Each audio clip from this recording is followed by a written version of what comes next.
throughout your career. I was just wondering what's the most challenging pitch you've ever had to deal with? I was thinking maybe that pitch in Fiji.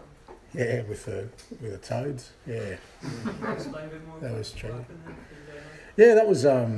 Yeah, I was obviously at South Melbourne back in 1999, and it was the first sort of qualifying for the first ever World Club Championships in Brazil, which famously Man United pulled out of the FA Cup for.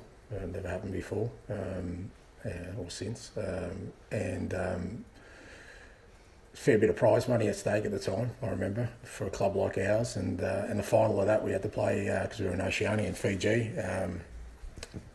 against the Solomon Islands team, I think, if I remember correctly. And they're warming up. There was Toads we had to remove from, we kept jumping on the pitch. And when you realise what was at stake, at the time you're kind of going, really, but when you realise what was at stake, I said, fair bit of money and the opportunity to play at the Maracanã against some of the best teams in the world. We ended up playing Man United, Vasco da Gama, in the Caxa, Mexico.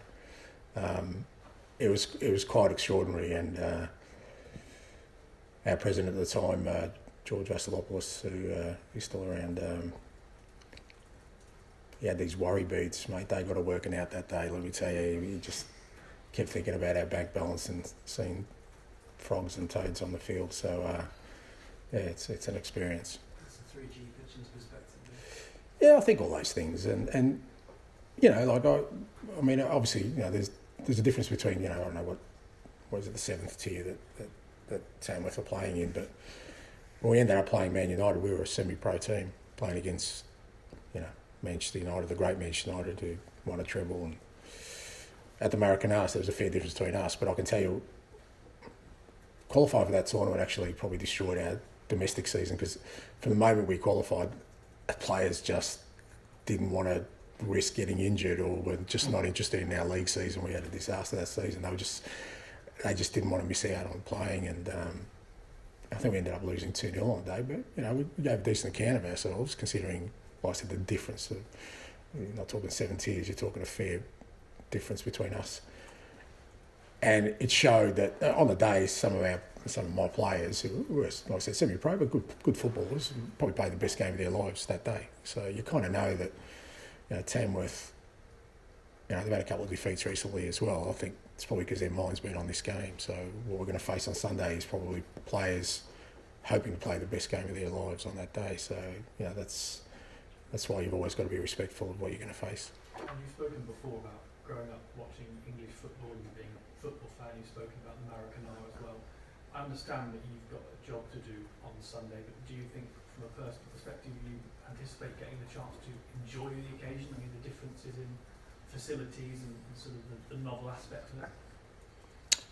Yeah, look, I enjoy every game of football, like, irrespective. I don't think I've never, I'm big on telling the players that, you don't dismiss any game of football. It's every single one of them's, we're blessed to be involved in. So yeah, I mean, I enjoy every game of football, and I'll enjoy Sunday.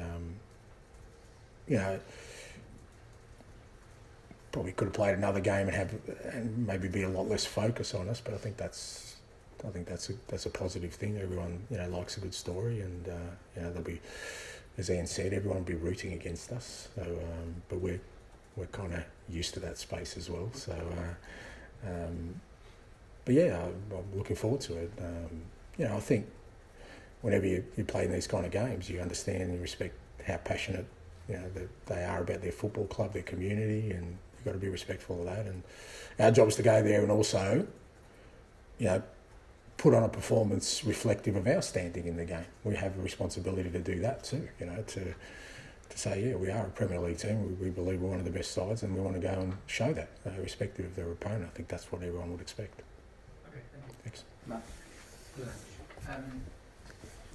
You tell us who playing goal?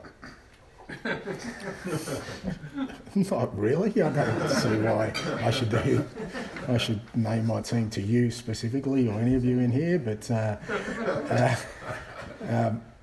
Tony will start. The other thing about Tony, everyone's sort of talking about his kind of debut, but the Czech league shut down in the middle of December. He hadn't played a competitive game for 3 weeks, and I think he felt pretty rusty as well. So I think it's a good opportunity for us to get some more game time into him. He feels like he needs to play. Like I said, he felt, even speaking to him after the game, he felt a bit rusty in that he hasn't played a competitive game for a while. I mean, obviously it's a different game, but I think it makes sense for us to give him another game and sort of just get him back into the groove of playing football.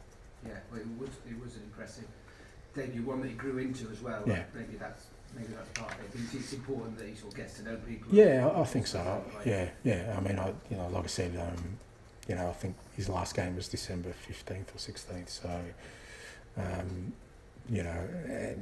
like any player, I think when you play games, you kind of get into that groove a bit quicker. So I think it's an opportunity for us to give him another game on the weekend. Can I clear something up on Rodrigo? There's sort of a lot went around when he came off, and the distressing scenes probably sparked one or two theories. Can you clear up that did he bang his head when he fell, and did he swallow his tongue or anything? No, see, but that's, and I said that after the game, Matt, because people, I don't understand these amateur kind of, we're talking about people's health and people's well-being, and I'm sure all of you protect your own medical records pretty closely, and you wouldn't want public speculation about what you may. I mean, I had this with Mikey, and I think he was concussed. Okay, he's had every check.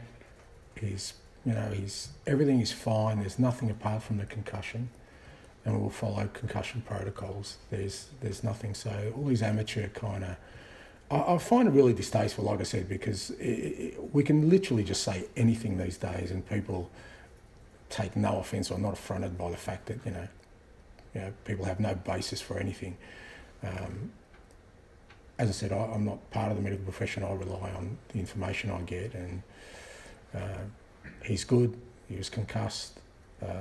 Everything else checks out fine, and he'll go through the protocols. And aside from the protocols, we'll just make sure he's absolutely right before he starts again. Okay, thanks, mate. I just wanted to go back to the mentality of the underdog. You obviously know it well yourself. Are there any stories from your own career that really stand out, maybe triumphs that you've had as an underdog that maybe you want to share with the players or anything like that? I don't know, nothing specific. Sometimes I even tell them the Toad story. I think people are tired of my stories a bit. I kind of feel like I feel like Grandpa at the family gathering. There he goes again. He's the old war stories. But I've been in that position a lot. Even even with the national team, Australia. We played the World Cup.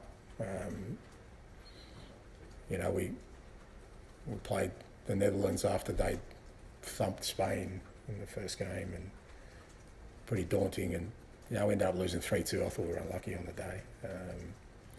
But I've always felt that, especially football, more than any other sport, can be a real leveller in terms of the outcome, because in our game, still the hardest thing to do is score. When you've got such a disparity in other sports, the ability to score easy kind of doesn't allow for these kind of things. There isn't any other sport where you could get such an upset in a cup competition, apart from football, really. And that's because it is still a very difficult game to score goals in and really show the difference in levels. So you always respect that, and that's what I love about the game. It allows people at all levels to dream, and it's why the FA Cup competition is such a great competition, because it allows every club, irrespective of level, that ability to dream that that the fairy tale story could be theirs. So like I said, I'm on the other side of the fence obviously this time, and I want to make sure that we also show our capabilities on the day as well. Just one little fact check on the Solomon Islands Toad story. What was the surface that day? It was well, toads like grass, mate. They don't like artificial, and they love ponds. There was a bit of water on there as well. So it was a combination of things that attracted them, because it was a tropical sort of environment. So to say.